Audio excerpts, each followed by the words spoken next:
Hi guys, alam nyo ba na sobrang viral ngayon si Catherine Bernardo dahil sa kanyang mga larawan na kuha na nasa airport siya, tapos si Mark Alcala. Pero yun nga, hindi sila magkasabay pero pareho silang country na pupuntahan. Pupunta sila ng Australia at marami ngayon ang nagsasabi na kumpirmado na sila ni Mark Alcala at saka ni Catherine.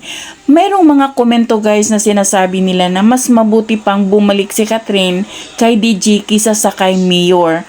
Sabi nila ang daming red flag daw talaga itong si Mayor Mark Alcala. Pero malay natin guys, baka green flag ang nakita ni Catherine sa kanya, di natin alam. At saka buhay naman ni Catherine yan. Maraming nagsasabi na hard-headed si Catherine, sabi ng nanay niya. Pero ako, hindi natin alam guys talaga, no. Kasi nga, buhay niya yan. Kung masaya ba siya kay Mayor Mark Alcala, nabigay ni Mayor yung gusto niya, they go. Diba?